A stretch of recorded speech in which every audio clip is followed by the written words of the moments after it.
जय हिंद बच्चों, कैसे हो? उम्मीद करते हैं आप लोग अच्छे होंगे।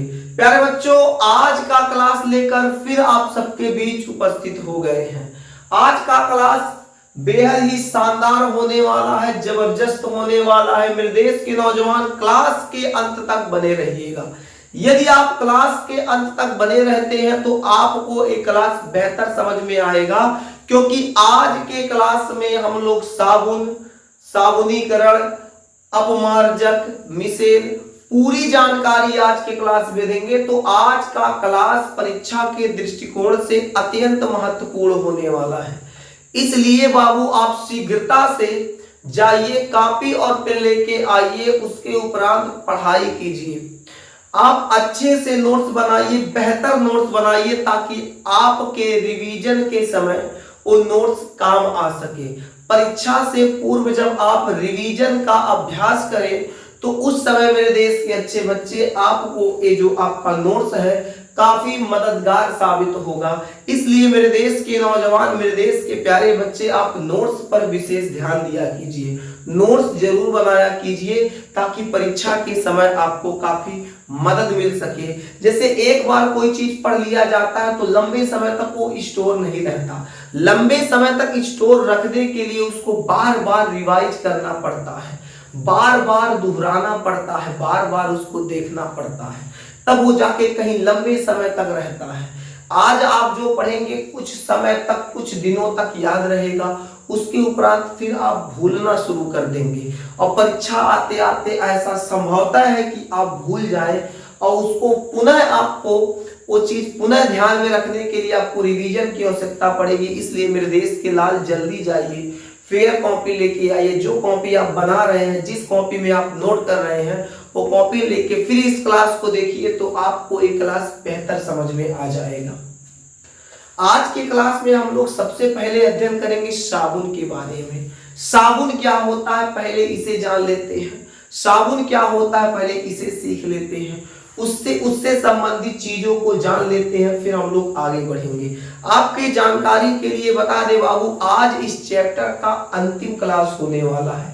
अब ये क्लास 5 मिनट चले, चाहे भाई साहब 1 घंटा या उससे ऊपर चले, हमको भी नहीं पता है क्लास कितना लंबा जाएगा या फिर छोटा जाएगा। भाई साहब छोटे की कल्पना ना ही करे तो बेहतर है, क्लास थोड़ा सा लंबा हो सकता है, ताकि आज हम इस अध्याय को इस लेक्चर के माध्यम से समाप्त कर सके। ज्यादा लेक्चर नहीं देंगे, इसके बाद की जो क्लासें आने वाली। हालांकि आज जब एक चैप्टर समाप्त हो जाएगा, यहाँ आपका रसायन विज्ञान समाप्त हो जाएगा, उसके उपरांत आपका बायोलॉजी का क्लास शुरू होगा। इसके बाद जो क्लासेज आएंगी आपकी वो बायोलॉजी की होंगी, बायोलॉजी का क्लास शुरू होगा। तो मेरे देश के नौजवान, अब जो जितनी भी क्लासेज आप लगेंगी लगभग वो 1 घंटे के आसपास या फिर उससे ज्यादा हो सकती हैं, क्योंकि छोटे छोटे क्लास में अगर छोटा छोटा क्लास पढ़ाया जाता तो कोर्स हम लोग कम समय में ज्यादा कवर नहीं कर पाएंगे, समय निकलता जा रहा है। मेरे देश के नौजवान, सबसे पहले आप मुस्कुराते हुए हेडिंग कर लीजिए साबुन। क्या होता है साबुन? देखिए, स्वास्थ्य थोड़ा सा गड़बड़ है मेरे देश के अच्छे बच्चे, स्वास्थ्य है भाई साहब खराब। अब इसलिए बहुत ज्यादा बाबू कूद फान नहीं सकते हैं, बहुत ज्यादा चिल्ला नहीं सकते, चिल्लाएंगे तो वो गला पकड़ लेता, बहुत दर्द हो रहा है। हालांकि अभी बुखार है, बुखार में फिर भी आपको क्लास पहुंचा दिया जा रहा है, समय निकाल निकाल के आपके लिए लगातार क्लास पहुंचाया जा रहा है। कुछ दिन, 1 आध दिन बीच में गैप हो जाता है तो आप उसको अन्यथा ना लीजिए, आपका कोर्स हम कंप्लीट कर देंगे, इतना मास्टर पे भरोसा रखिएगा। आपसे जब हम कहे हैं कि आपका केमिस्ट्री निकाल देंगे तो केमिस्ट्री तो निकल जाएगा, वे निकल गया। इसके बाद कह रहा है बायोलॉजी भी कंप्लीट हो जाएगा, तो बायोलॉजी कंप्लीट हो ही जाएगा, उसमें चिंता की कोई बात नहीं है बच्चे। तो सबसे पहले मुस्कुरा के हेडिंग करो साबुन। हेडिंग क्या करना है? साबुन हेडिंग करना है। सबसे पहले समझ लेते हैं साबुन क्या होता है। भाई साहब साबुन तो 2 वैरायटी का आता है, एक नहाने वाला, एक कपड़ा धोने वाला। सही है कि नहीं? बोलो मेरे देश के अच्छे बच्चे, साबुन तो 2 प्रकार का, एक नहाने वाला, एक कपड़ा धोने वाला। कौन साबुन पढ़ा रहे हैं? तो दोनों पढ़ा रहे हैं बाबू। अब दोनों कैसे पढ़ा रहे हैं तो थोड़ा धैर्य रखो, बता देते। पहले इसकी परिभाषा तो नोट कर लो। तो लिखेंगे क्या? उच्च अणुभार वाले, उच्च अणुभार वाले उच्च अणुभार वाले उच्च अणुभार वाले उच्च अणुभार वाले मोनो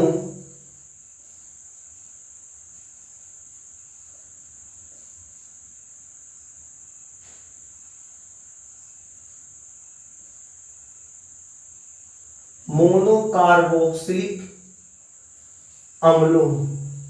क्या बात है भाई साहब, मार्कर नहीं सब चल रहा है। उच्च अणुभार वाले मोनोकार्बोक्सिलिक अम्लों, ये दूसरा मार्कर लिया है, ठीक है। उच्च अणुभार वाले मोनोकार्बोक्सिलिक अम्लों के सोडियम तथा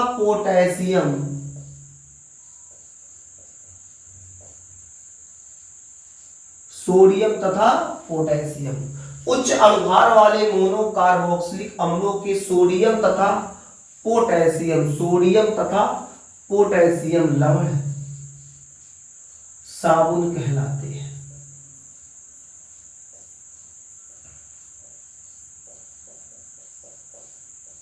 साबुन कहलाते हैं। क्या लिखा गया? उच्च अणुभार वाले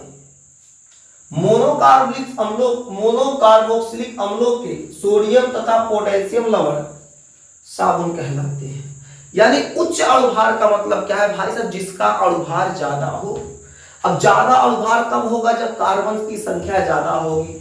जैसे हम लोग 15 कार्बन ले ले, 17 कार्बन ले ले, तो वहां कार्बन की संख्या ज्यादा होगी तो उनका अणुभार क्या होगा? उच्च हो जाएगा। तो ही कहा जा रहा है उच्च अणुभार वाले मोनोकार्बोक्सिलिक। कार्बोक्सिलिक अम्ल क्या होता है? जहां COOH आए वो कार्बोक्सिलिक समूह होता है। तो उच्च अणुभार वाले मोनोकार्बोक्सिलिक अम्लों के सोडियम तथा पोटेशियम लवण, मतलब अगर मोनोकार्बोक्सिलिक जो एसिड है, अम्ल है, उसमें जब सोडियम मिला दिया जाए या पोटेशियम मिला दिया जाए तो उससे जो लवण प्राप्त होता है, उसी लवण को हम लोग क्या कहते हैं? साबुन कहते हैं। कहोगे सर की तो बात हमको थोड़ा सा पल्ले पड़ा कि उच्च अणुभार मतलब जिसमें कार्बन या उसके परमाणुओं की संख्या अधिक हो, ज्यादा होगा तो अणुभार ज्यादा होगा। जैसे C15 C17 कार्बन, ठीक है, तो उच्च अणुभार हो गया। मोनोकार्बोक्सिलिक अम्ल सर जी समझ में आ गया, COOH, और उसके बाद उसकी क्रिया उसमें उसके सोडियम तथा पोटेशियम लवण। सर ये सब बात पूरा थोड़ा थोड़ा समझ में आ रहा है लेकिन बढ़िया से साफ नहीं हो पा रहा है, तो बाबू सुन लीजिए।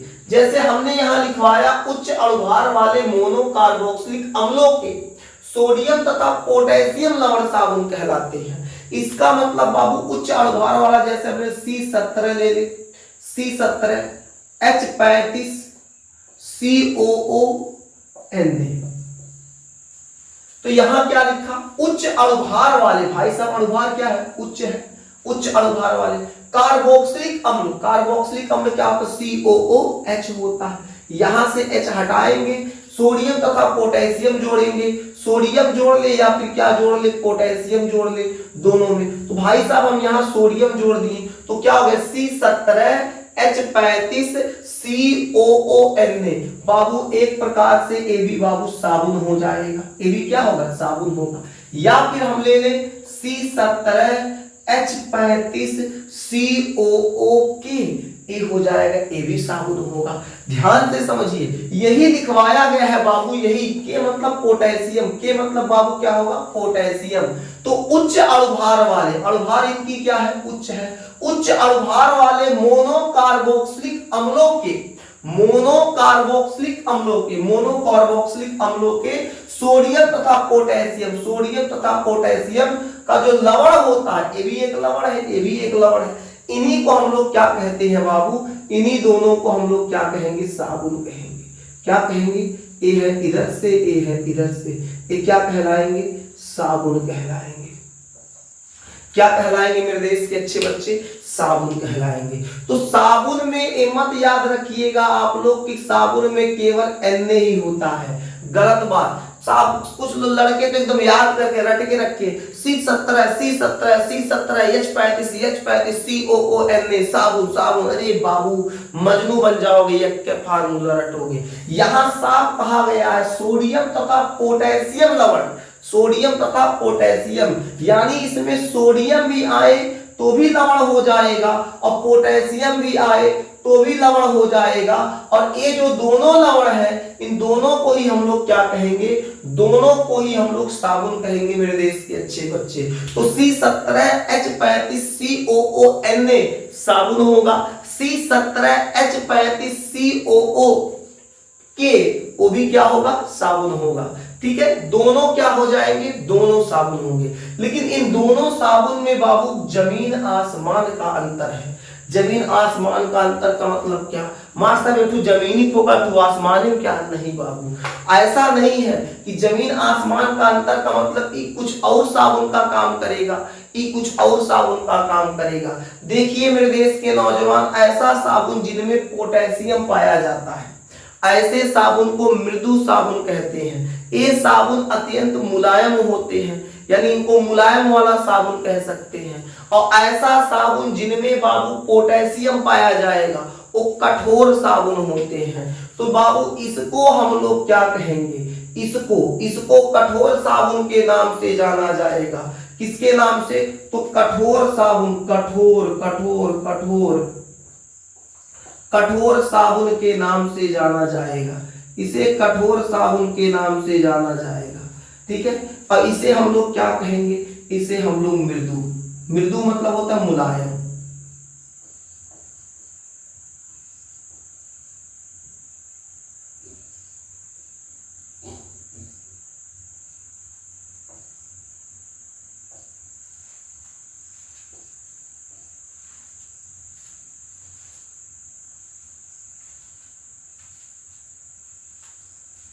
समझ गए, तो इसे हम लोग क्या कहेंगे, कठोर साबुन। इसे हम लोग क्या कहेंगे, मृदु साबुन। अब इसका नाम अलग होता है, इसका नाम अलग होगा। इसे हम लोग बाबू क्या कहेंगे, ध्यान दीजिएगा, इसे हम लोग कहेंगे सोडियम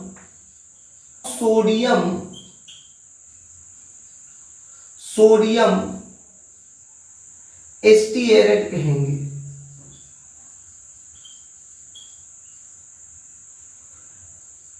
और इसका जो नाम होता है पोटेशियम एस्टिएरेट।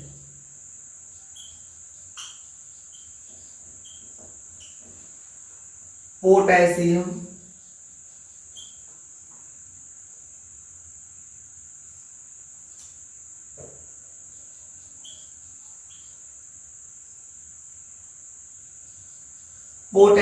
स्टीएरेट। ठीक है, इसे हम लोग सोडियम स्टीएरेट कहेंगे और इसे हम लोग क्या कहेंगे, पोटेशियम स्टीएरेट कहेंगे। बात समझ में आ गया क्या? तो बाबू अभी क्या समझाया गया आपको, थोड़ा ध्यान दीजिए मेरे देश के नौजवान। अभी बताया गया अगर साबुन में पोटेशियम, साबुन के सूत्र में जब पोटेशियम होगा तो कठोर साबुन के श्रेणी में आएगा, और जब पोटेशियम साबुन में जब सोडियम होगा तो कठोर साबुन के श्रेणी में आएगा। और उसी में जब बाबू क्या होगा, साबुन के सूत्र में सोडियम को हटा के पोटेशियम लगा दिया जाएगा तो मृदु साबुन के श्रेणी में आएगा, यानी मुलायम साबुन के श्रेणी में आ जाएगा। जो कठोर साबुन होता है यानी सोडियम वाले साबुन को हम लोग क्या कहेंगे, सोडियम स्टीएरेट कहेंगे। और जो बाबू मुलायम साबुन होगा पोटेशियम स्टीएरेट होता है। ये जो मुलायम साबुन होता है, ये जो मुलायम साबुन होता है मेरे देश के अच्छे बच्चे, ये बाबू नहाने के लिए उपयोग किया जाता है, नहाने के लिए। यानी नहाने वाले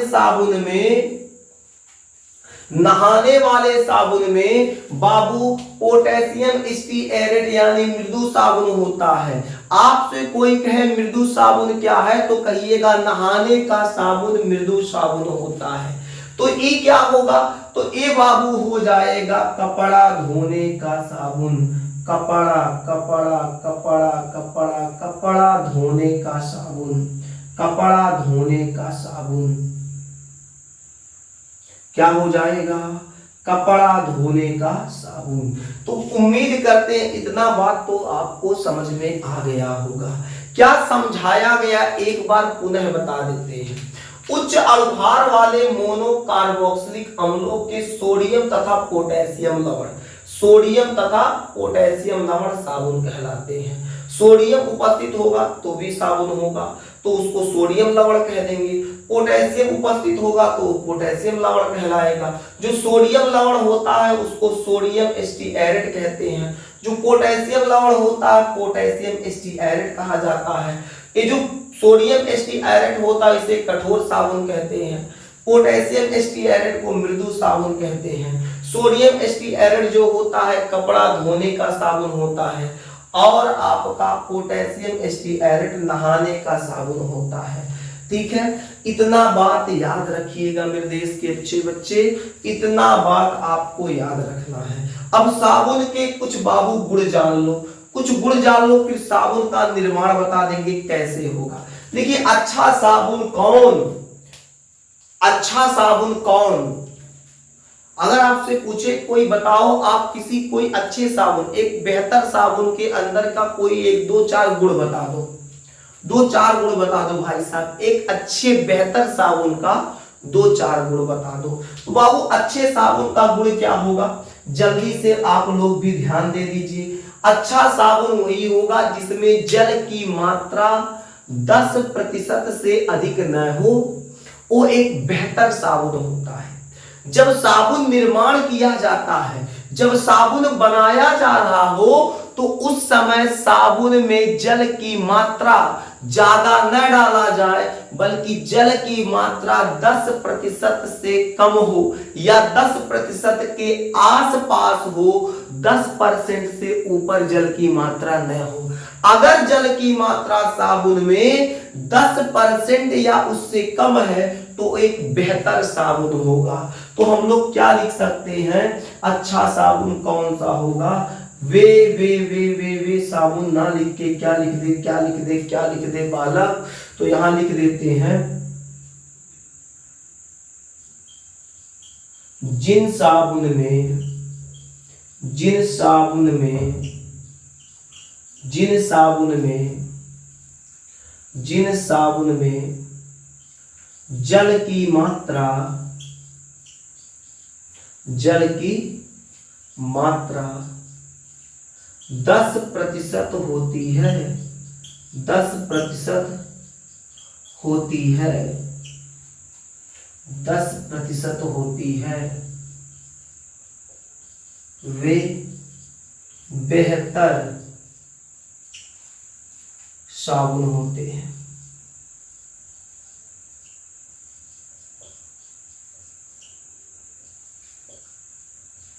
याद रहेगा, ऐसे साबुन जिनमें जल की कितना 10% मात्रा हो भाई साहब, वो अच्छा साबुन होगा, बेहतर साबुन होगा। आप इस लाइन को अपने शब्द में भी याद कर सकते हैं, अपने तरीके से याद कर सकते हैं। बस याद रखना है अच्छे साबुन में जल की मात्रा 10% से अधिक ना हो। यहाँ क्या लिखे हैं जी, जिन साबुन में जल की मात्रा 10% से अधिक ना हो, से अधिक ना हो, मिटा के सही कर दे। जिन साबुन में जल की मात्रा 10% होती है वे बेहतर साबुन होते हैं। ठीक है, ऐसे भी चल जाएगा, लेकिन आप याद रखिएगा ये 10% से जल की मात्रा अधिक न होना, न हो। जल की मात्रा जो है, जो जल की मात्रा है 10% से अधिक नहीं होना चाहिए। इस बात को याद रखिएगा, भूलिएगा नहीं। हम यहाँ नोट नहीं करा है, लेकिन आप नोट कर लीजिएगा। ठीक है, अगर बात करें बाबू इसके दूसरे गुण की, बात करें हम इसके दूसरे गुण की, इसका दूसरा गुण क्या होगा। चलिए एक बात तो हमको समझ में आ गया, अच्छा साबुन वही जिसमें जल की मात्रा 10% से अधिक ना हो। दूसरा गुण क्या होना चाहिए, साबुन में क्षारक की मात्रा ना के बराबर होनी चाहिए। साबुन में क्षारक की मात्रा ना के बराबर होनी चाहिए। अगर क्षारक हो तो ऐसा क्षारक ना हो जो त्वचा को नुकसान पहुंचाए। देखिए अगर साबुन में क्षारक की मात्रा ज्यादा होगी या क्षारक होगा ना के बराबर, मतलब ना ही हो तो बेहतर है, कम हो, और ऐसा क्षारक हो, अगर हो भी तो ऐसा क्षारक हो जो त्वचा पे हानि ना पहुंचाए। वरना क्षारक बाबू इतना घातक होते हैं, हाई क्वालिटी क्षारक रहेंगे, हाई क्वालिटी बेस रहेगा तो आपके त्वचा पर डायरेक्ट इफेक्ट डालेगा, त्वचा खराब हो जाता है। हाथ का त्वचा साबुन वगैरह जब लगाते हैं हाथों पे, हाथ का त्वचा खराब हो जाएगा। धोने वाले साबुन से कपड़ा धोएंगे तो हाथ का त्वचा पूरा खराब, नहाएंगे तो चेहरा ऐसे ऐसे सब सिकुड़ जाएगा, सिकुड़न आ जाएगा, धार ऐसे लाइनिंग आ जाएगा। यही नाते बाबू साबुन से मुंह नहीं धोना चाहिए। देखे रगड़ देते, देखे पूरा लकीर आ जाएगा। समझ में आएगा? जिस साबुन में बाबू क्षारक की, अब कंपनी को जानते हैं हम, यहाँ आपको पढ़ा देंगे क्षारक की मात्रा अधिक न हो या फिर क्षारक की मात्रा ज्यादा न उपस्थित हो, ना के बराबर हो तो बेहतर साबुन हो जाएगा। लेकिन बाबू कंपनी इस पे ध्यान नहीं देती है। कंपनी अपने कागज पे पूरा मेंटेन करके रखती है। जो कंपनी होती है, कंपनी कागज पे मेंटेन करके रखती है कि हमारे द्वारा बनाए गए प्रोडक्ट, यानी जो हम साबुन बना रहे हैं, कंपनियों का स्कीम देखिए कितना जबरदस्त होता है। कंपनी कहती है हम जो साबुन बना रहे हैं उस साबुन में क्षारक की मात्रा ना के बराबर है और उनमें जो क्षारक थोड़ा बहुत है वो बेहतर क्वालिटी का है। लेकिन अगर मैं उनसे पूछना चाहता हूं, अगर आपके प्रोडक्ट में, आपके साबुन में क्षारक की बेहतर मात्रा है तो इतना ज्यादा रूखापन क्यों, त्वचा पे रूखापन इतना ज्यादा क्यों, ये लकीरें क्यों आ जाती है, उन जगहों पे खुजली जैसी प्रक्रियाएं क्यों होती हैं? इसका मतलब अच्छा कह के खराब क्वालिटी का क्षारक साबुन में डाला जा रहा है, जिसकी वजह से आए दिन लोगों के त्वचा संबंधित रोग बढ़ रहे हैं। इसका सबसे अहम योगदान है इन बड़ी बड़ी कंपनियों का, जो अच्छे क्वालिटी के क्षारकों का उपयोग ना करके घटिया किस्म के क्षारक का उपयोग करके साबुन बना रही हैं और वही साबुन आम जनता यूज कर रही है और उनका त्वचा खराब हो रहा है, त्वचा संबंधित रोग उत्पन्न हो रहा है। अभी आप एक कल्पना करके देखिए, मुंह पे इतना साबुन वो भी क्रीम उरीम लगाते तब वो ससुरा करिए रहता है, लेकिन वही हथवा कहीं बटनिया खोल के देखिएगा, पूरा हथवा का हिस्सा पिछवा वाला हाई वाला हिस्सा देखिए, अब चेहरा मिला दी, इस पे कौन क्रीम लगाते हैं? ये तो ऐसे तो ज्यादा साफ दिखता है। समझ में आया कि नहीं? इसका मतलब पूरा यानी कह सकते हैं जो एक बड़ी बड़ी कंपनियां हैं, देखिए कुछ कंपनियां अच्छी भी होती है, ये नहीं कहते कि सब कंपनियां खराब है प्रोडक्ट बना रही हैं, लेकिन कुछ कंपनियां ऐसी हैं जो 4 पैसा ज्यादा कमाने के चक्कर में आए दिन लोगों के त्वचा से खिलवाड़ कर रही हैं, आए दिन लोगों को त्वचा संबंधित रोग उत्पन्न करा रही हैं। इन कंपनियों का देन है। बाकी कुछ कंपनियां तो अपना प्रोडक्ट ठीक ठाक बना रही है, उसमें कोई संदेह नहीं है। आइए मेरे देश के नौजवान, तो हम लोग अभी इस पे अगले इसके गुण पे बात करें तो क्या, तो इसका दूसरा गुण ये निकल के आता है कि बाबू साबुन में क्षारकों की मात्रा बहुत अल्प होनी चाहिए, बहुत अधिक क्षारक ना हो, यानी साबुन में जो वो क्षारक है वो ना के बराबर होनी चाहिए। तो यहां लिख दें साबुन में क्षारक की मात्रा ना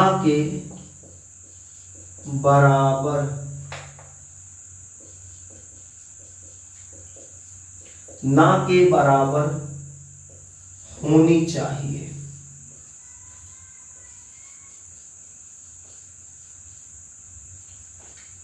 तो क्या हो जाएगा? साबुन में क्षारक की मात्रा ना के बराबर होनी चाहिए। ना के बराबर का मतलब क्या है मेरे देश के नौजवान? ना के बराबर का मतलब है बहुत कम हो, या अगर क्षारक डाल भी रहे हैं तो बेहतर क्वालिटी का क्षारक हो।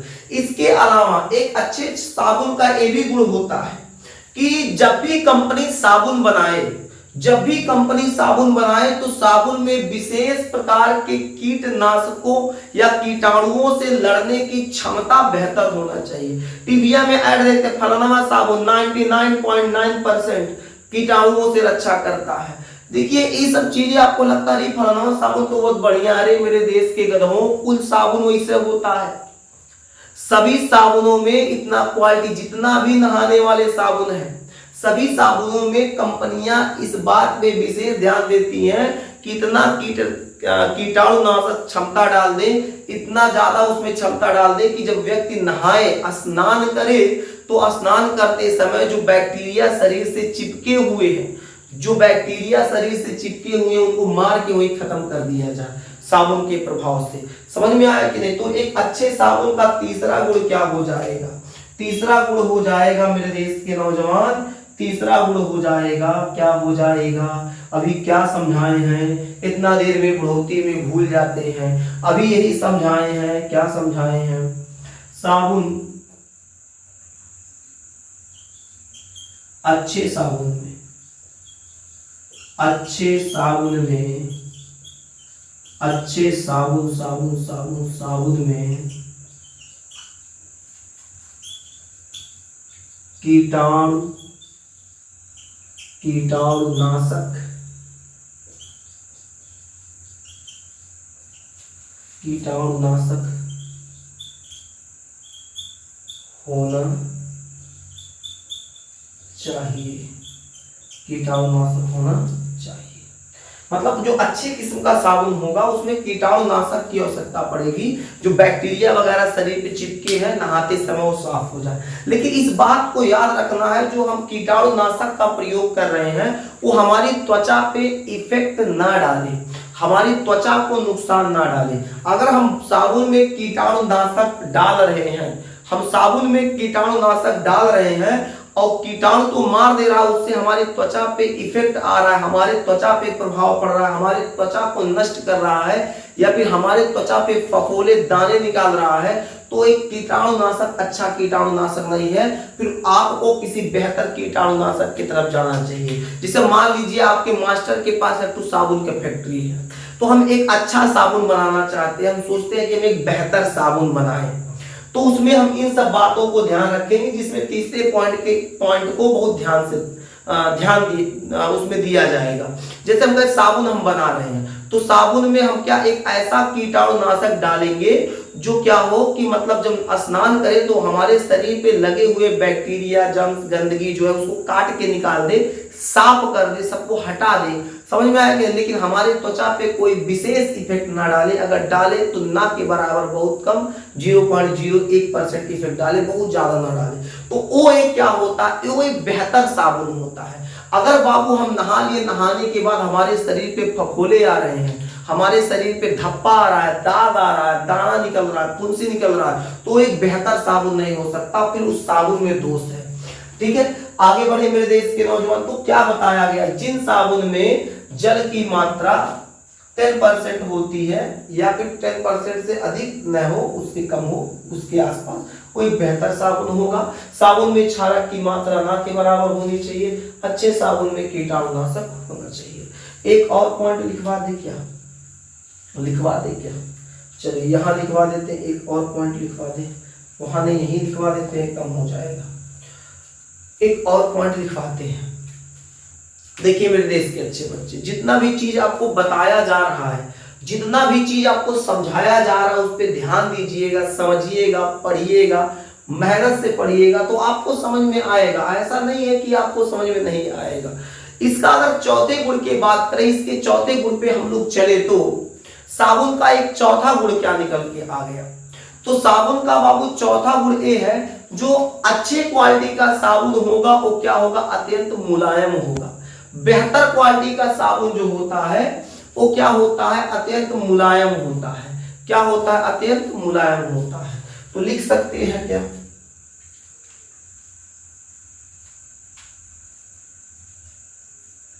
ए ना लिख के लिख दें,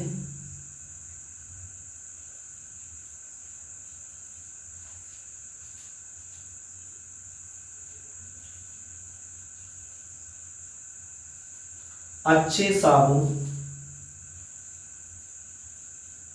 अत्यंत,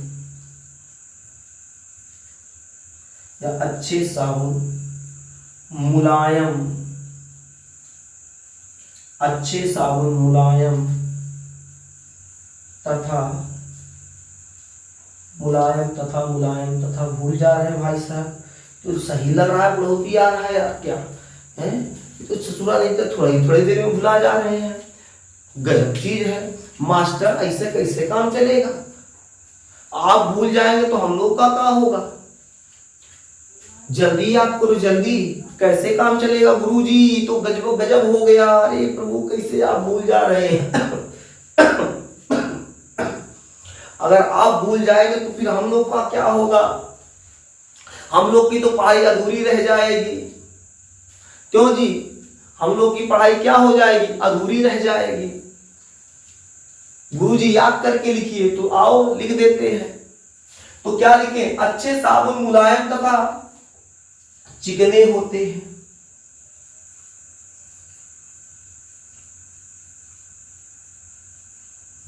हाँ गुरुजी याद आ गया, याद आ गया।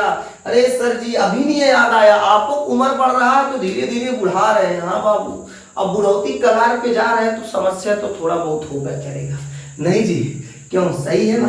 तो क्या लिखा गया, अच्छे साबुन मुलायम तथा चिकने होते हैं। जो बेहतर साबुन होगा, जो बढ़िया क्वालिटी का साबुन होगा, वो क्या होगा, मुलायम होगा और चिकना होगा। चिकना मतलब ऐसे उसको हाथ पे ऐसे लगा के हल्का सा ऐसे ऐसे करेंगे तो मुलायम होगा और चिकनाहट होगी। चिकनाहट समझते हैं ना, ठीक है।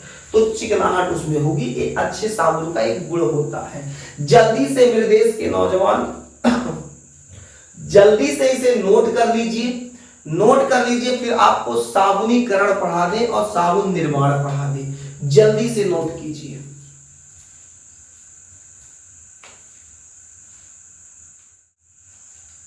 अब हम लोग पढ़ते हैं साबुन निर्माण।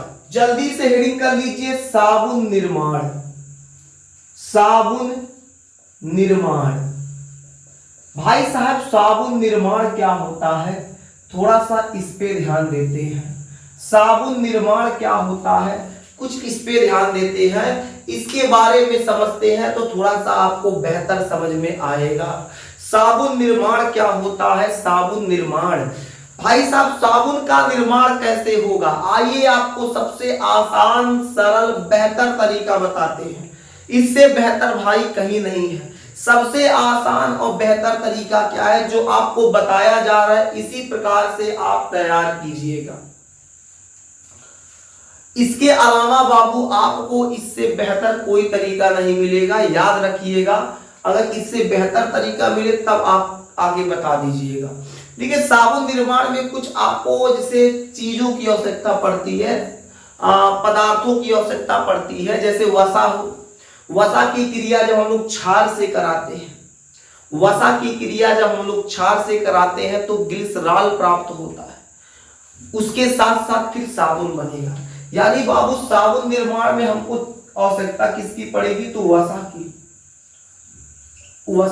वसा की क्रिया हम लोग किससे कराएंगे, क्षारक। क्षारक में क्या ले लेंगे, NaOH ले लेंगे, सोडियम हाइड्रोक्साइड। तो वसा की क्रिया क्षारक NaOH से जब कराएंगे तो ग्लिसरॉल प्राप्त होगा। क्या प्राप्त होगा, ग्लिसरॉल प्राप्त होगा। इसके अलावा मेरे देश के नौजवान, ग्लिसरॉल के अलावा फिर साबुन बनेगा। क्या बनेगा, साबुन। अब कहेंगे कैसे, तो वसा का फार्मूला तो पता होना चाहिए। भाई साहब सबसे बड़ा चैलेंज यही है कि वसा का फार्मूला कैसे याद हो, बड़ा भारी होता है फार्मूला, कैसे याद हो। मास्टर कोनो जुगाड़ है तो बताओ, वसा का फार्मूला जल्दी याद कराओ, वरना मास्टर बड़ा दिक्कत हो जाएगा। तो मेरे देश के नौजवान याद रखो, याद रखो मेरे देश के अच्छे बच्चे, ये है वसा, ये है क्षारक। जब वसा क्षारक से अभिक्रिया करेगा तो ग्लिसरॉल बनेगा और साबुन बनेगा।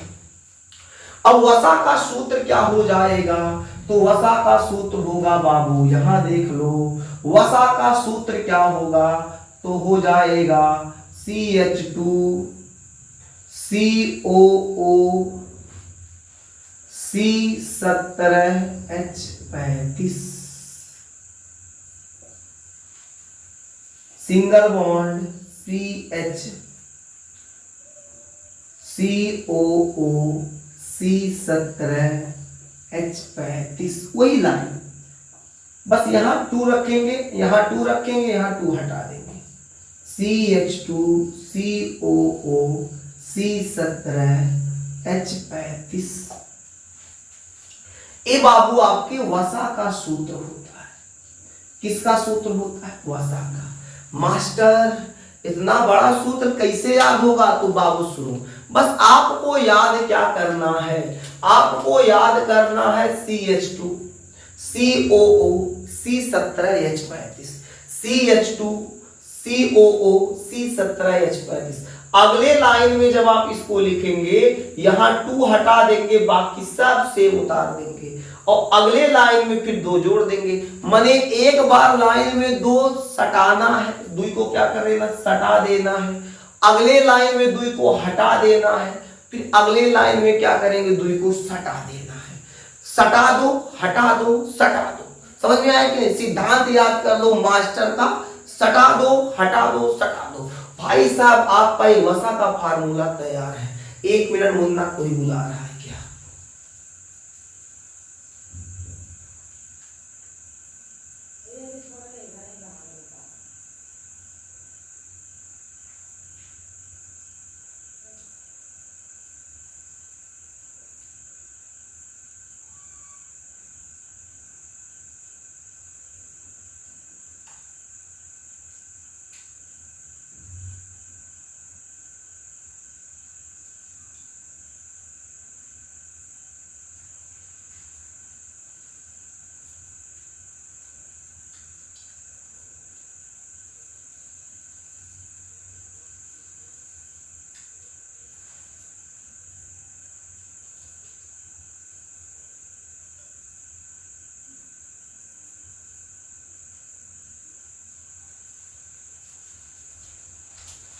चलिए मेरे देश के अच्छे बच्चे, तो क्या बताया जा रहा था बालक?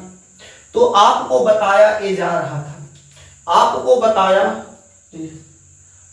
बताया ये जा रहा था साबुन निर्माण में आपको वसा की आवश्यकता पड़ेगी। तो वसा का फार्मूला कैसे याद करेंगे? तो वसा का फार्मूला याद करेंगे CH2COO C17H35। अगले लाइन में 2 हटा देंगे, अगले लाइन में 2 सटा देंगे। इसकी क्रिया बाबू क्षारक NaOH से कराना है।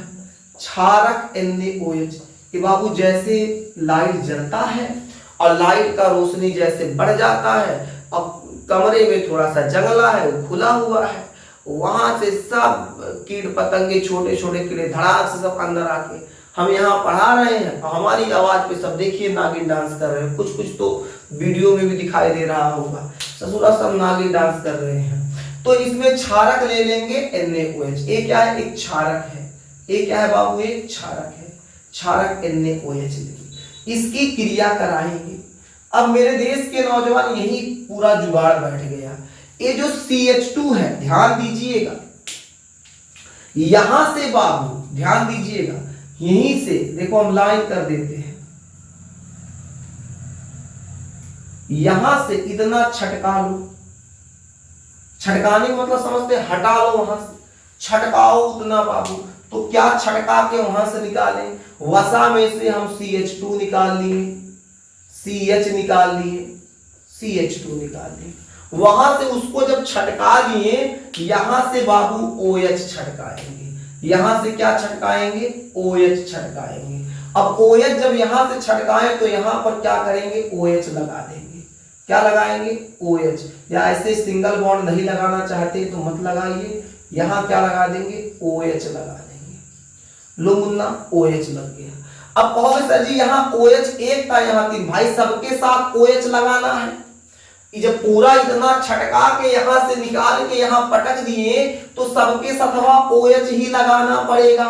तो एक OH था, लगाए कितना? 3 OH। भाई साहब बैलेंस करने के लिए यहाँ 3 लगा देंगे। अब OH कितना हो गया? 3 OH। अब जो चीजिया बचा है वह चीजिया नोट कर लो। भाई साहब ये क्या बना? ये क्या बना? CH2OH single bond CHOH single bond CH2OH। ये बाबू बन गया ग्लिसरॉल। ग्लिसरॉल क्या बन गया? ग्लिसरॉल। अच्छा समझ में आ रहा है मुन्ना? हमने क्या कहा? हमने कहा वसा का फार्मूला ए है क्षार। यहां से इतना देखो डॉटेड लाइन जो बनाए हैं इसको छटका दीजिए, छटका के यहां लगा दिए। बचल कितना बाबू? तो OH। यहां से OH को छटका के कुल जगह अब लगाएंगे। 3 OH लगाए, इसलिए इसको बैलेंस करने के लिए आगे 3 लगा दिए। बचा क्या मुन्ना? तो बचा क्या भैया?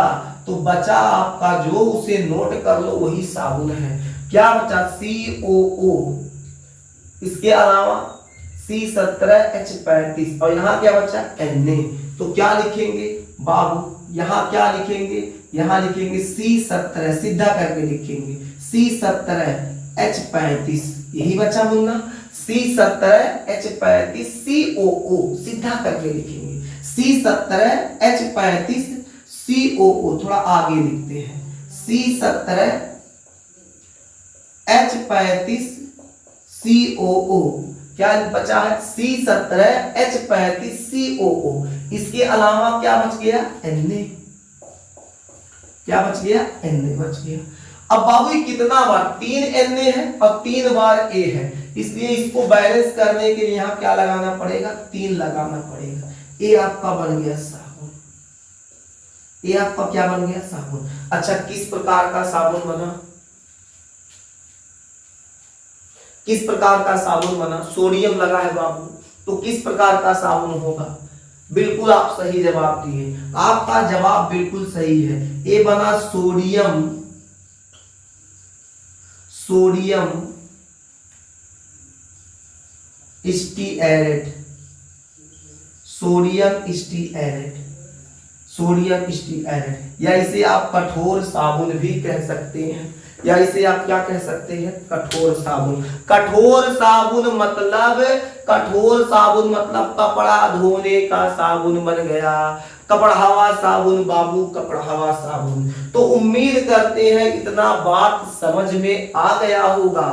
क्या समझ में आ गया मेरे देश के नौजवान? क्या समझ में आया?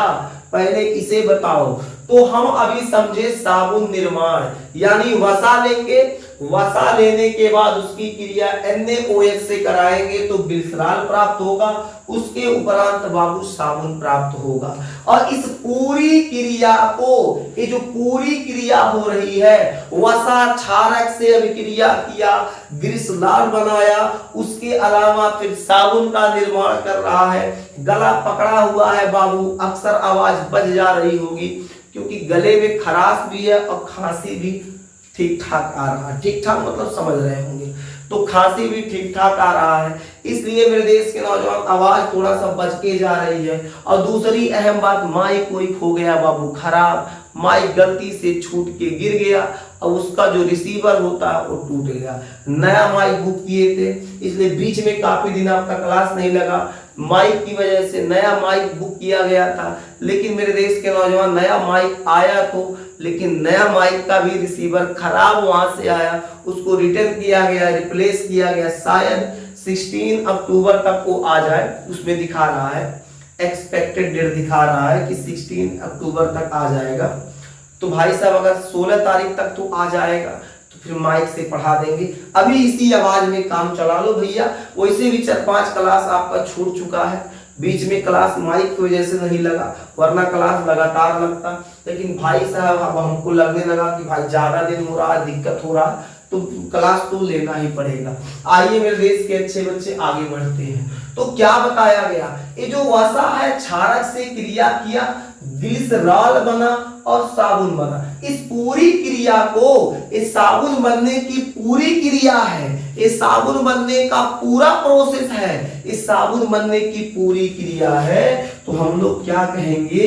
इस पूरी क्रिया को, इस पूरी क्रिया को, इस पूरी क्रिया को, क्रिया क्रिया क्रिया को क्रिया कह रहे हैं नलायकों गधों, क्रिया, दूसरा कुछ नहीं समझना।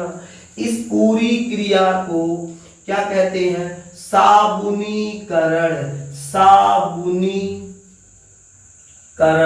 साबुनीकरण कहते हैं, कहते हैं, कहते हैं, साबुनीकरण कहते हैं।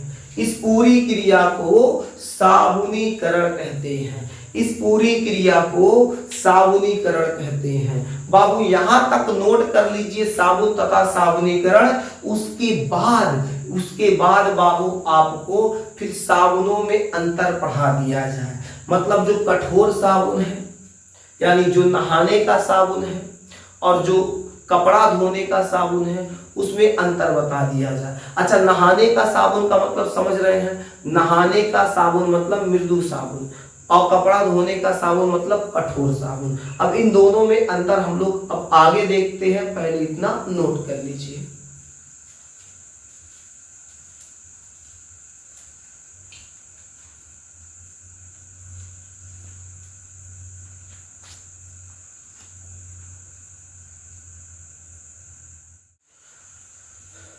अब हम लोग समझते हैं नहाने तथा कपड़े धोने के साबुन में अंतर। भाई साहब, जो नहाने का साबुन होता है और कपड़ा धोने का साबुन होता है, उनमें अंतर क्या होता है, आइए इसको भी समझ लेते हैं। तो मेरे देश के अच्छे बच्चे, दो कॉलम बनाया गया है, नहाने का साबुन, कपड़ा धोने का साबुन।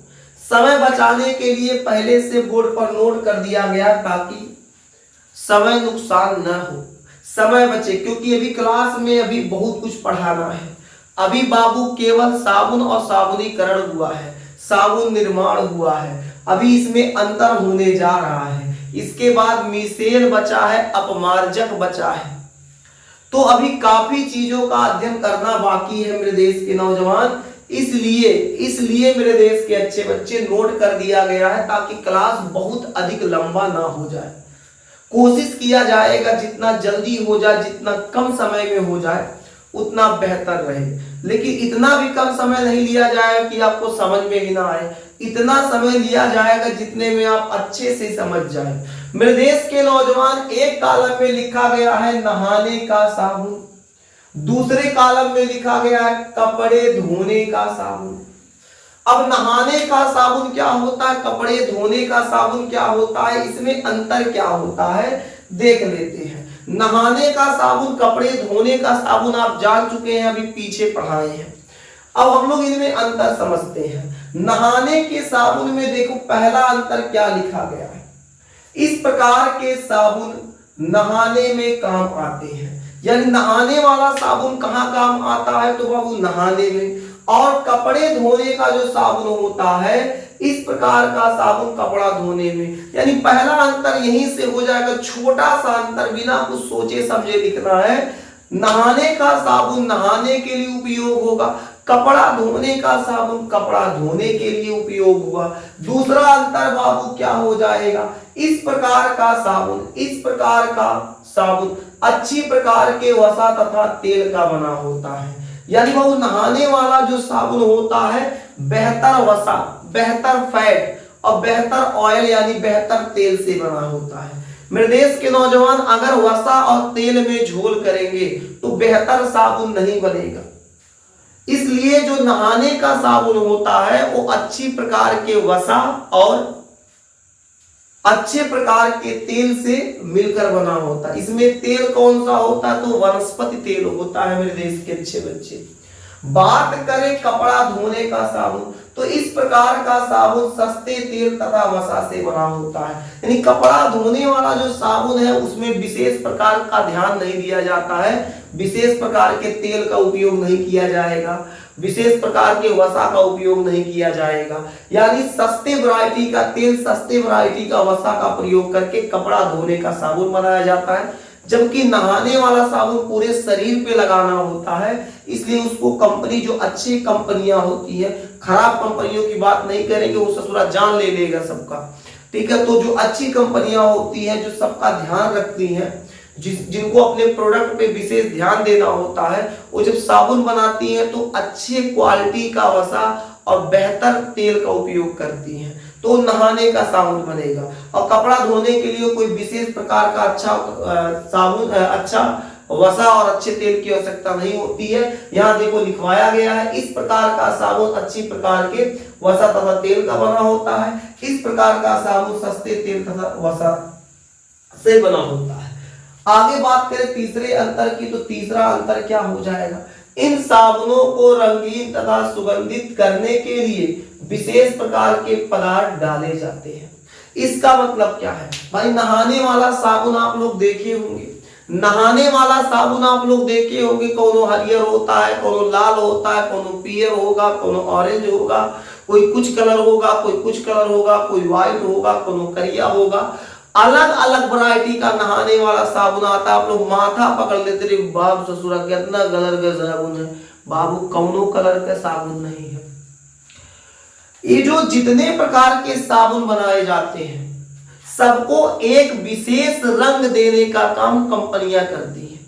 उनमें विशेष कलर का रंग डाल दिया जाता है, विशेष रंग डाल दिए। जैसे किसी को ऑरेंज कलर बनाना है तो ऑरेंज रंग डाल देगा, किसी को पीला बनाना है तो पीला डाल देगा, व्हाइट बनाना है तो उसको साफ करके व्हाइट डाल देगा।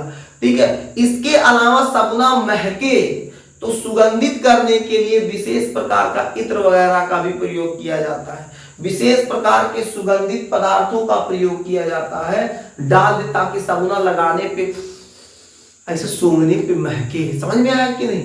इसी वजह से क्या बताया गया है यहाँ कि इन साबुनों को रंगीन तथा सुगंधित करने के लिए विशेष प्रकार के पदार्थ डाले जाते हैं, जबकि इनमें बाबू कोई विशेष प्रकार का मतलब पदार्थ नहीं डाला जाता, ना इसमें कोई सुगंधित करने वाला महकने वाला पदार्थ डाला जाता है, और इसमें ना ही बाबू न महकने वाला पदार्थ डाला जाएगा, न विशेष रंग डाला जाता है। लगभग आप कपड़ा धोने वाला साबुन एक कुल के रंग वाला लगभग आस पास होता है, कार्टून चेंज होता है थोड़ा सा, लेकिन इसमें कोई बहुत ज्यादा इसमें इन्वेस्ट कम होता है, इसमें इन्वेस्ट ज्यादा होता है। ठीक है, इसमें इन्वेस्ट ज्यादा होता है, इसमें इन्वेस्ट कम होता है, लेकिन रेटवा दोनों सेम है। 10 रुपये में हो आए, 10 रुपये में हो आए।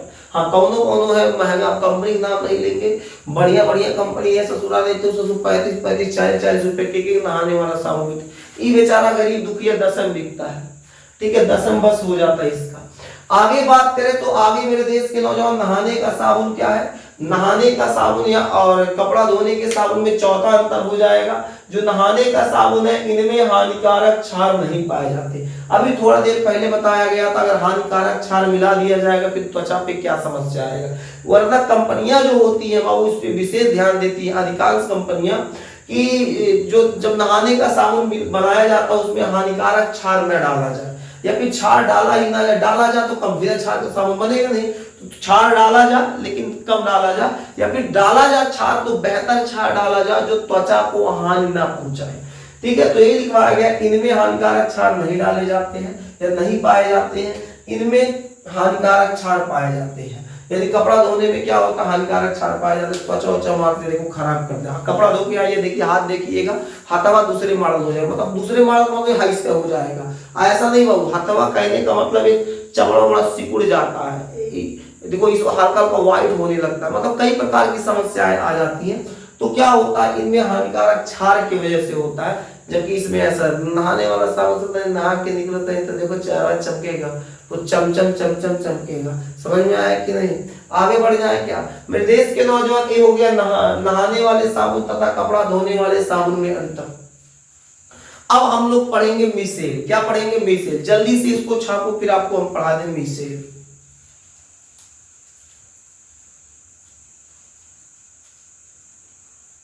चलिए मेरे देश के अच्छे बच्चे, अब हम लोग मिसेल पढ़ते हैं। क्या पढ़ते हैं? मिसेल। मिसेल क्या होता है? मिसेल बाबू आप समझेंगे कैसे, आपको समझ में आएगा कैसे? बहुत से बच्चों को मिसेल में बड़ा कंफ्यूजन होता है। ये मिसेल में जो चित्रवा बना होता है डिजाइन वाला, वो क्या होता है बाबू? आज क्लियर कर देंगे चित्रवा क्या होता है। इससे पहले आपको साबुन का तो सूत्र पता होगा। बोलिए मेरे देश के नौजवान, साबुन का फॉर्मूला पता होगा। क्या होगा साबुन का फॉर्मूला? C17 H35 COON, यही साबुन का फॉर्मूला होता है।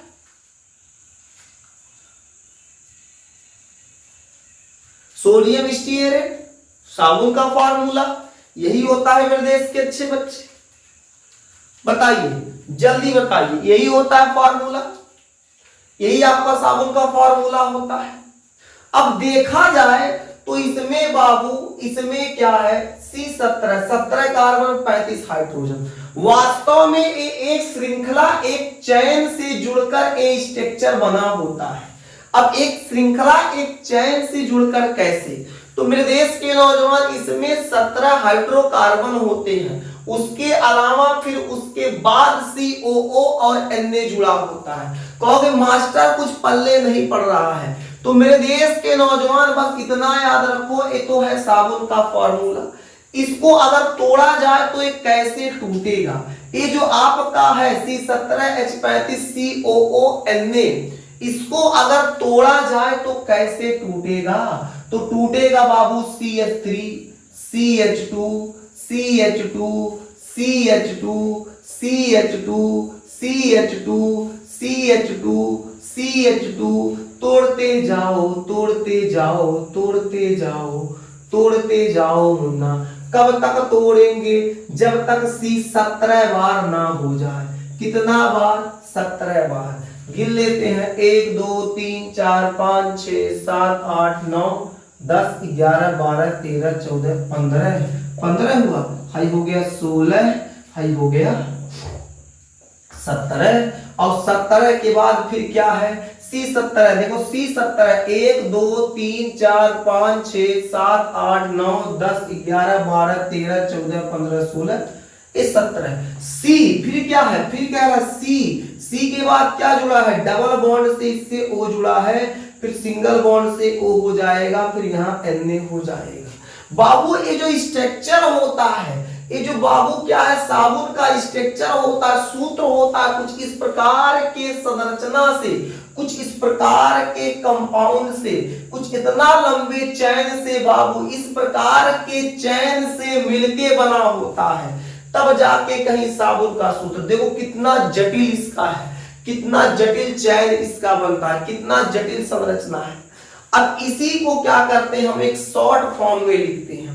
अब इतना लंबा तो नहीं लिखेंगे। अब जैसे जहां जहां एक कार्बन है वहां हम ऐसे एक बिंदी रख देंगे। एक बिंदी मतलब एक कार्बन। देखो एक कार्बन, दो कार्बन, तीन कार्बन, चार कार्बन, पांच कार्बन, छह कार्बन, सात कार्बन, 8 9 10 11 12 13 14 15 16 17। गिनो कितना है? 1 2 3 4 5 6 7 8 9 10 11 12 13 14 15 16 17 कार्बन। 17 के बाद देखो 17 कार्बन के बाद फिर आपका सी आया था। क्या आया था? फिर सी आया था। क्या आया था मुन्ना? फिर सी आया था। सी के बाद बाबू डबल बॉन्ड ओ लगा था, उसके बाद सिंगल बॉन्ड ओ, उसके बाद बाबू Na। या वास्तव में इस संरचना को आप कुछ इस प्रकार से बना सकते हैं कि जहां जहां बाबू टिकुली साट दिए हैं, जहां जहां टिकुलियां साटे हैं वहां वहां कार्बन है। जितना गोल गोल टिकुली सटा हुआ है सब बाबू है कार्बन, सब क्या है? कार्बन। कार्बन देखो यहां देखो, ये है CH3 CH2 CH2 CH2 CH2 CH2 CH2 CH2 CH2 CH2 CH2 CH2 CH2 CH2 CH2 CH2 CH2 C double bond O single bond O Na। बाबू ए आपका ए संरचना आप इतना लंबा ना बना के आप ऐसे भी बना लेंगे तो उसमें कोई दोष नहीं है। अब देखा जाए मेरे देश के नौजवान, यहां से लेकर ऐसे चलते आए और यहां तक पूरा हाइड्रोजन और कार्बन से मिला है, मिलके बना है हाइड्रोजन और कार्बन से। ध्यान दीजिए बच्चे, ध्यान दीजिएगा, ध्यान से समझिएगा वरना आप समझेंगे नहीं तो भाई साहब उड़ जाएगा। इस CH3 से यहां CH2 तक पूरा आप ध्यान दे दीजिए तो केवल दो प्रकार के परमाणुओं से मिलकर बना है। केवल दो प्रकार के परमाणुओं से मिलकर बना है। जो पहला परमाणु है कार्बन, दूसरा हाइड्रोजन। अब आपको पता है हाइड्रोजन तथा कार्बन से मिलकर बना जो कंपाउंड होता है, जो यौगिक होता है, हाइड्रोकार्बन कहलाएगा। यानी यहां से लेकर यहां तक के कंपाउंड को हम लोग हाइड्रोकार्बन कहेंगे। क्या कहेंगे? हाइड्रोकार्बन कहेंगे। अब ये हाइड्रोकार्बन कंपाउंड होने के नाते हाइड्रोकार्बन में क्या होंगे? ये विलय होंगे। हाइड्रोकार्बन में क्या होंगे? विलय होंगे। और यहां से लेकर इतना बाबू ये जल में विलय होगा। किस में विलय होगा? तो ये जल में विलय होगा। ये हाइड्रोकार्बन में विलय होंगे, ये जल में विलय होगा। अब याद रखिएगा ये जो है इसका एक सिरा ए है, इसका दूसरा सिरा ए है। एक सिरा ए है, इसका दूसरा सिरा ए है। ध्यान दीजिएगा, इनके जो चैन आपको बना के रखा गया है, ये जो संरचना दिया गया, इनके दोनों सिरों का गुणधर्म अलग अलग होता है।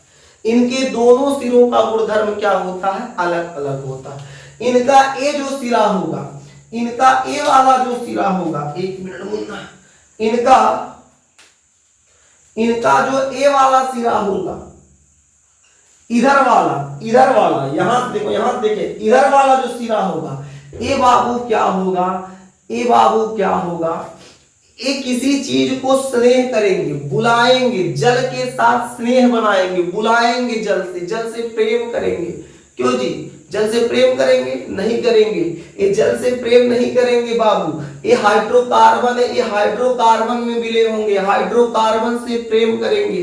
किससे प्रेम करेंगे? हाइड्रोकार्बन से प्रेम करेंगे।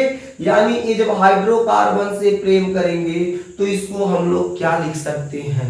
इसको लिख सकते हैं जल विरागी। क्या लिख सकते हैं? जल विरागी लिख सकते हैं। जल विरागी का मतलब क्या होता है? जल विरागी का मतलब क्या होता है मेरे देश के नौजवान?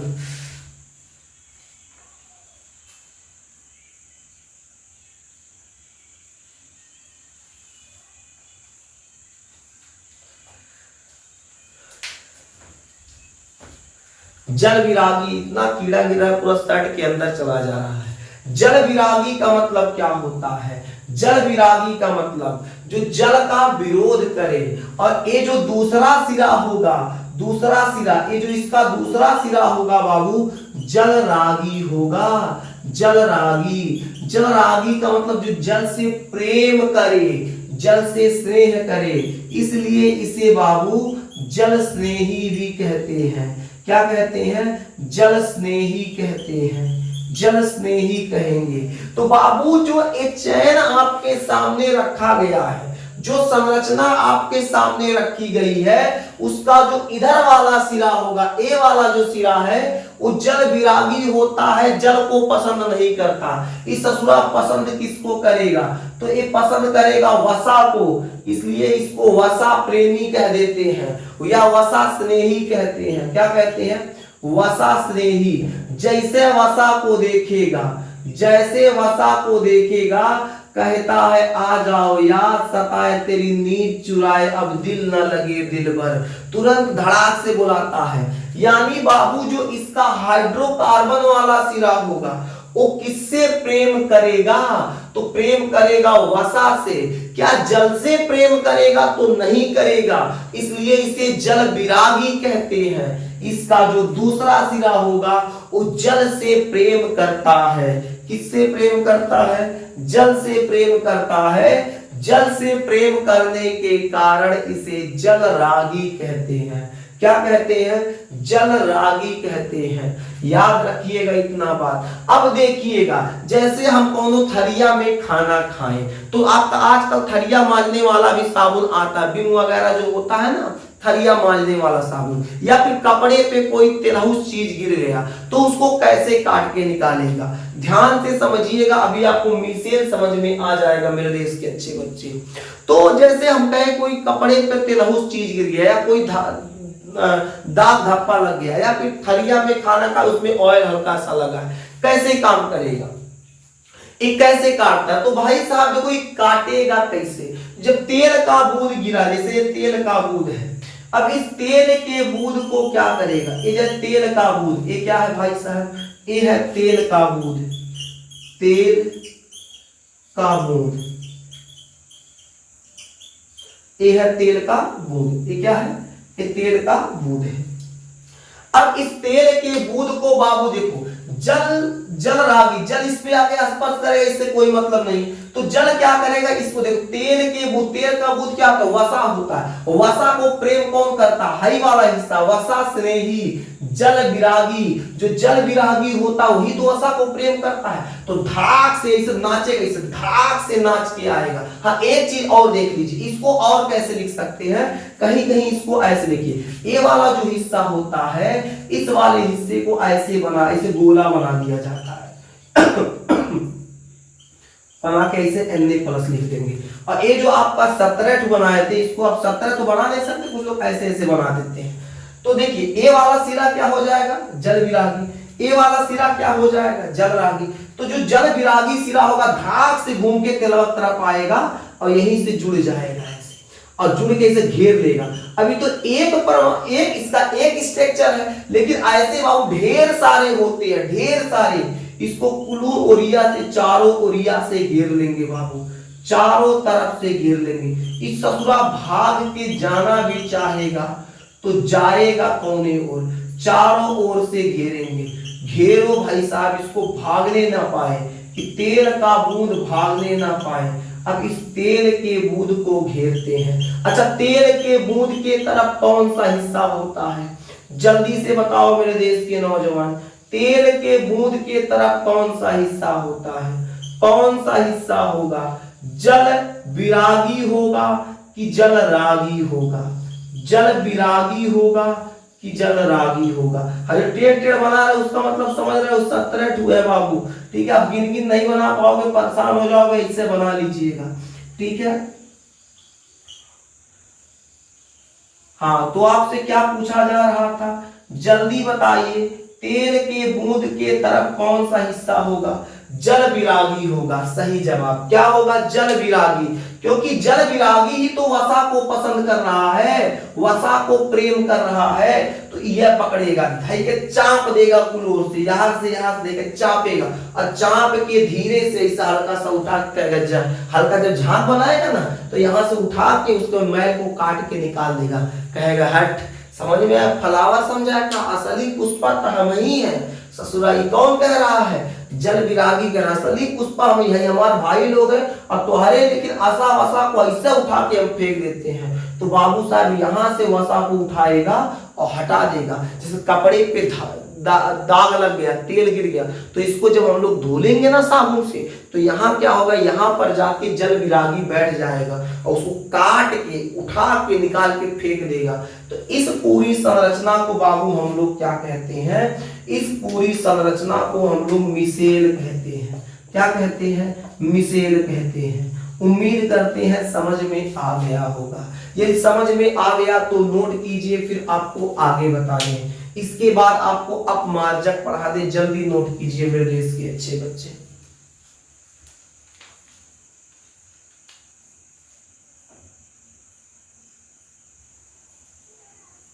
चलिए मेरे देश के अच्छे बच्चे, अब हम लोग अपमार्जक समझ लेते हैं। अपमार्जक क्या होता है? तो यहाँ क्या बताया गया? अपमार्जक बाबू, इसको हम लोग डिटर्जेंट बोलते हैं। डिटर्जेंट माने सरफ है। ठीक है, गांव में डिटर्जेंट को किस नाम से जानते हैं? तो गांव में बाबू डिटर्जेंट को सरफ के नाम से जानते हैं। Surf, Surf. लोग बाबू अपमार्जक शब्द समझने में काफी कंफ्यूज होते हैं। भाई साहब कहते हैं अपमार्जक कौन चीज है? अपमार्जक शब्द से बड़ा घबराहट होता है कि अपमार्जक क्या है, लेकिन मेरे देश के नौजवान घबराने की बात नहीं है। अपमार्जक को ही डिटर्जेंट कहा जाता है। यही डिटर्जेंट देहात में सरफ के नाम से जाना जाता है। यानी आप बाबू, आप जो है घर पे कपड़ा धुलने के लिए जो सरफ का प्रयोग करते हैं वह है डिटर्जेंट, और जो कपड़ा धोने वाला साबुन होता है तो साबुन है ये है। यानी उसी सरफ यानी डिटर्जेंट के बारे में अब हम लोग पढ़ने वाले हैं। डिटर्जेंट क्या होता है? तो जिस जल में हाइड्रोकार्बोनेट कैल्शियम और मैग्नीशियम के क्लोराइड या सल्फेट घुले होते हैं उसे कठोर जल कहते हैं। यानी ऐसा जल जिनमें बाबू हाइड्रोकार्बोनेट, कैल्शियम या मैग्नीशियम के क्लोराइड, किसके? कैल्शियम या मैग्नीशियम के क्लोराइड या फिर उसके सल्फेट घुले होते हैं, ऐसे जल को क्या कहा जाता है? तो ऐसे जल को बालक कठोर जल कहा जाता है। क्या कहा जाता है मेरे देश के अच्छे बच्चे? तो ऐसे जल को कठोर जल कहा जाता है।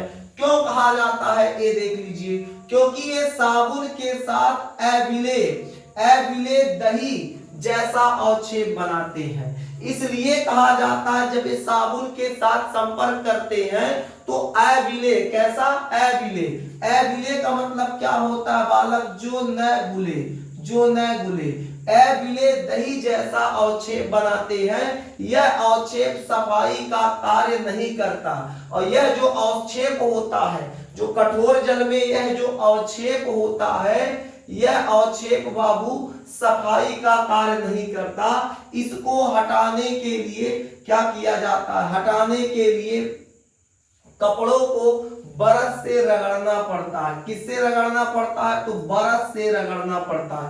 यानी जो कपड़ों पर जो अवक्षेप चढ़ जाता है, अवक्षेप, कपड़ों पर जो अवक्षेप चढ़ता है कठोर जल के कारण, बाबू जल्दी साफ नहीं होता है। और जब साफ नहीं होता उसको हटाने के लिए ब्रश से रगड़ना पड़ता है, या फिर क्या करना पड़ता है, कभी कभी लकड़ी से पीटना पड़ता है।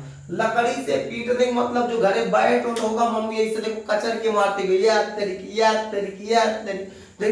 कचर के मारती है, तो क्या होता है, उससे कुछ हद तक सफाई हो पाता है, लेकिन मेहनत ज्यादा लगता है, सफाई कम हो पाता है। ठीक है, फिर भी यह पूर्णतः साफ नहीं होता, फिर भी यह पूर्णतः साफ नहीं होता। और कपड़ा सूखने के बाद जहां तहां, कपड़ा सूखने के बाद जहां तहां चिपका रहता है। इतना मेहनत के बाद ब्रश से रगड़ा गया, उसके बावजूद ब्रश से रगड़ा गया, लकड़ी से पीटा गया, उसके बावजूद जब कपड़ा सुखाने के लिए डाला गया, फिर भी देखा गया जहां तहां उसके अवक्षेप चिपके हुए हैं, जहां तहां उसके अवक्षेप चिपके हुए हैं। ठीक है, ऐसे में आपको अधिक साबुन का उपयोग करना पड़ता है। बाबू इस कंडीशन में साबुन का उपयोग ज्यादा करना पड़ता है। आगे क्या कह रहा है, साबुन के स्थान पर एक अन्य यौगिक अपमार्जक का उपयोग करते हैं। इसलिए बाबू क्या होता है, साबुन के स्थान पर क्या लिखा गया, देखिए साबुन के स्थान पर एक अन्य यौगिक अपमार्जक का उपयोग करने पर अवक्षेप नहीं बनता। यानी जब साबुन के जगह पे अपमार्जक का उपयोग करेंगे तो ये अवक्षेप नहीं बनेगा।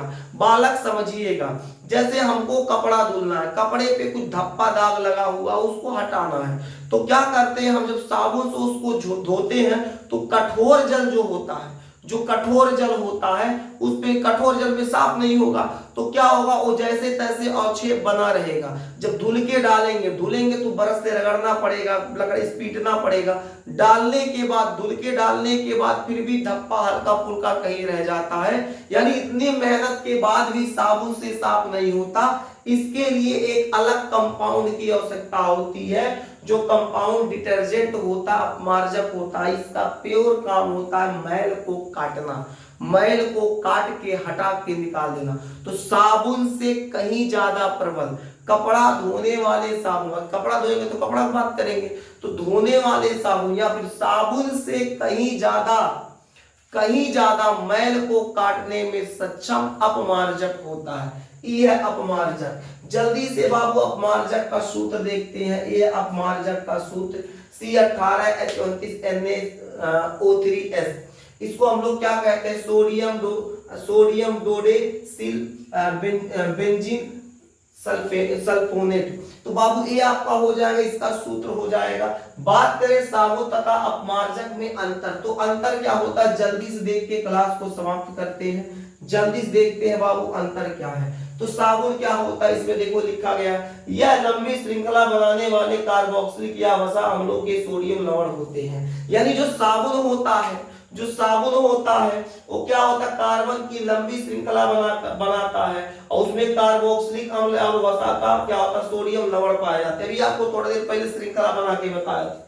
जबकि इसमें क्या होता है, इसमें जो श्रृंखला बनता है वो किसका बनता है, सल्फोनिक बनता है। किसका, सल्फोनिक या अमोनियम का बनता है, सल्फोनिक या अमोनियम लवण का श्रृंखला बनता है। आगे बात करें तो इसे बनाने के लिए वनस्पति तेल तथा वसा का प्रयोग किया जाता है। अगर बाबू नॉर्मल साबुन बनाएंगे तो उसको बनाने के लिए वनस्पति तेल का और वसा का उपयोग किया जाएगा। जबकि अपमार्जक बनाने के लिए क्या, इसे बनाने के लिए कोयला तथा पेट्रोलियम से प्राप्त हाइड्रोकार्बन की आवश्यकता होती है।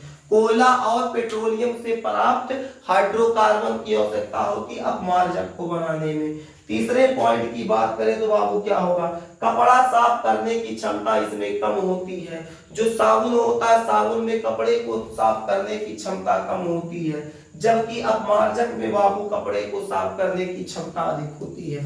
ये 3 पॉइंट याद रख लो, 3 अंतर, इसमें बाबू काम चल जाएगा। उम्मीद करते हैं आपको यहां तक समझ में आ गया होगा। जल्दी से मेरे देश के नौजवान नोट कर लो, आज का क्लास यही समाप्त करते हैं। आज का एक चैप्टर भी समाप्त हो गया, यहाँ रसायन शास्त्र भी समाप्त हो गया, रसायन विज्ञान भी समाप्त हो गया, आपकी भाषा में बोले तो केमिस्ट्री समाप्त हो गया। ठीक है, अब हम लोग क्या करते हैं, अब हम लोग इसके बाद शुरू करेंगे अगले क्लास से बायोलॉजी। आज के लिए बस इतना, फिर मिलेंगे आपसे अगले क्लास में। तब तक के लिए जय हिंद, स्वस्थ रहिए, मस्त रहिए।